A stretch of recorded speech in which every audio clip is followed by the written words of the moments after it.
Hi, everybody. This is Professor Pfeiffer again, and just a few words about the assignments for the second week.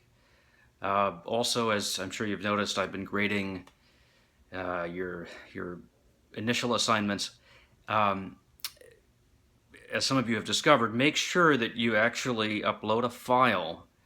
And Blackboard accepts many different file types, but there's a few that it does not accept. So make sure that you use an acceptable file type. Please do not put your assignments in the comments box. If you do that, there's no way for SafeAssign to screen your assignment.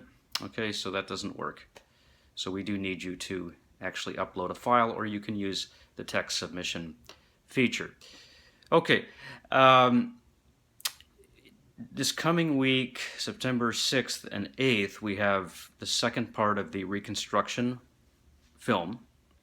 Now, I've looked at some of your work in terms of your discussion of the first part of the film, and people have done okay with that. But just make sure that you go into some specifics, into some details, that your discussion is substantial. Okay, and then of course your reply to your classmate needs to be also substantial. It can be a little bit shorter. It doesn't have to be a full paragraph, but just make sure that you're saying something meaningful there, and that you're doing so in a way that's collegial. People have done that so far, but just make sure that you develop a point or two or three in some kind of meaningful way. Okay. Also for Thursday, we have chapter 19. Now we're not reading chapter 18, so skip that.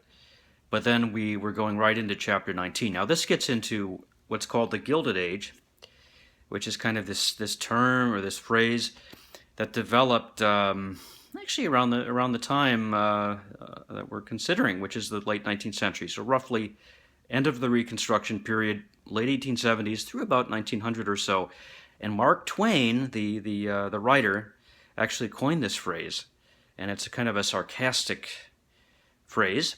Referring to sort of all of the kind of the fancy display concealing the corruption that was just rampant during that era in politics. Okay, so gilded, refers to gold, so kind of gold decoration, which just barely conceals the rot and the trash underneath. Okay, so it's kind of a sarcastic phrase. But this period of the late 19th century, again, roughly 1878,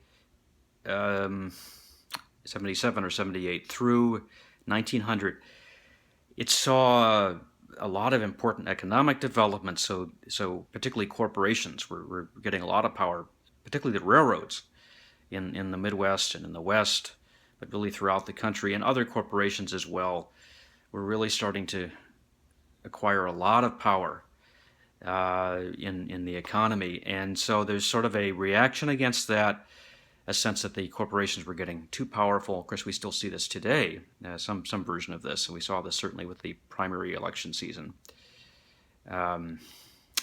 People talking about the corporate bodies having too much power in American life. Well, this happened in the late 19th century as well. And then there were political movements that developed in response to that, a movement called the Populist Movement by farmers. Also workers organized in unions, and something called the Knights of Labor became important.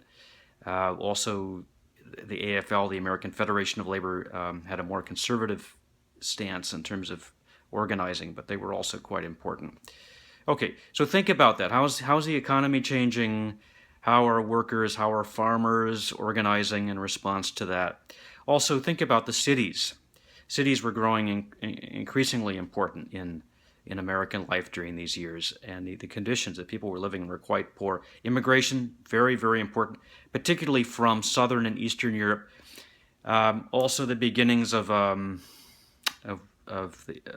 very extensive and very important African American migration from the south to the northern cities, including New York. Okay, so think about how the cities were being remade and how they are becoming increasingly important in American life. Okay, so that's what you're reading for next week, and I'll check in again next week. Okay, bye.